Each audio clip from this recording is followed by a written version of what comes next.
One of the difficult things about reviewing DC superhero girls is deciding how I need to judge it. Is it an action show? Is it a comedy?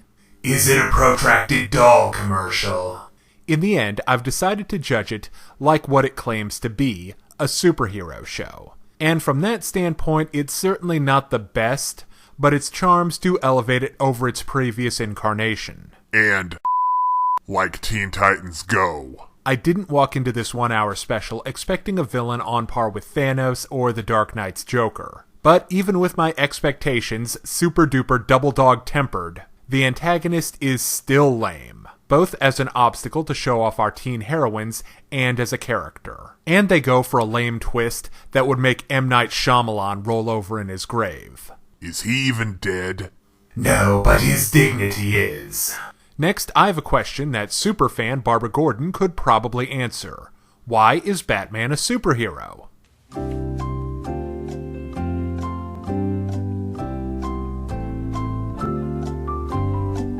If you guessed dead parents, you're 100% right.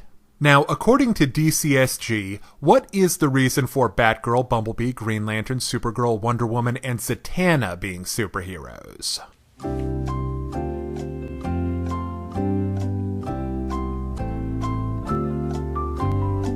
If you guessed nothing! Absolutely nothing! You're right. There's not even an inciting incident that gets the girls together.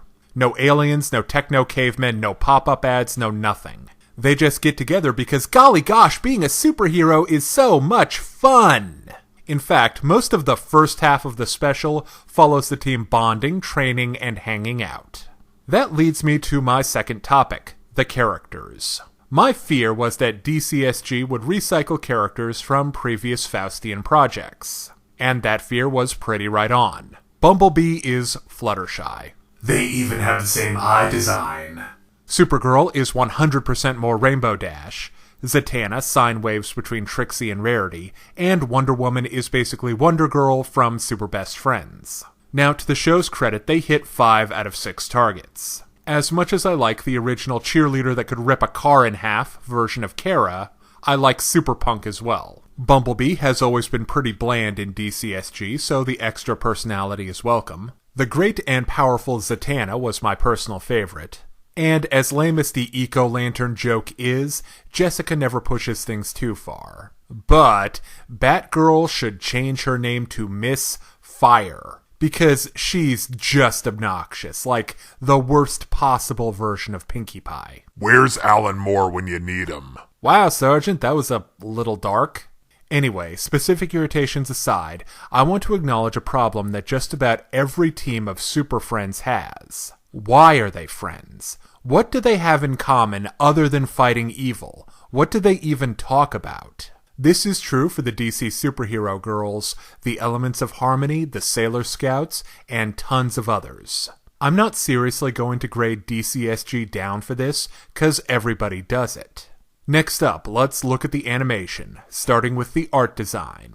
DCSG shines here without a doubt. Every one of the leads looks visually distinctive and bursting with personality. Likewise, the Metropolis of Metropolis Town looks great. All locations are well realized and lovingly detailed, and the same goes for the background characters, all of whom have a lot of visual personality. This reinforces the fact that we're in a silly fun version of the DC universe. Okay, now let's talk about the action scenes. They lack the frenetic energy of the Powerpuffs, but there's a lot more visual creativity on screen, considering all 6 leads have very different abilities. The best fights are Supergirl vs. Wonder Woman, the boat fight, and the final battle with a big robot, cause how else could they possibly end this thing? In between the high watermarks, there are some okay-ish training montages and fights with robots. Now onto the fan service. There's a lot of it. Iconic Green Lantern Hal Jordan shows up, as Jessica's kinda maybe love interest. Barry Allen shows up as a soda jerk, and Harley Quinn shows up because it was statistically impossible that she wouldn't. Although the fact that this version of Harley is a dead ringer for the one from Suicide Squad kinda broke my brain for a second. Finally, let's look at the comedy. There's a nice variety of styles on display. From the ever-popular Lol So Random, to Wendy's fish out of water routine, pop culture digs, those great over-the-top expressions, and the all-important character interactions which do double duty as character building. The persistent humor greases the wheels and makes the whole experience more fun. Now it's time to break down the good and the bad in DC Superhero Girls. On the good side, the 6 leads are colorful and distinctive, the jokes land most of the time, and the art and action are a pleasant throwback to the action comedy shows of the early 2000s. On the downside, the plot lacks some basic story elements, the villain was weak, and Batgirl needs to calm the heck down. But that's all fixable and doesn't destroy the overall experience, so I give DC Superhero Girls a 4 out of 5. Now, if you're interested in more reviews of anime, movies, TV shows, comic books, or video games, check out my channel right here on YouTube, and find my Facebook and Deviantart pages for video updates and more. Thank you for watching.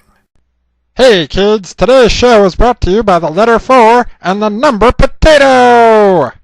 I'm a stupid private.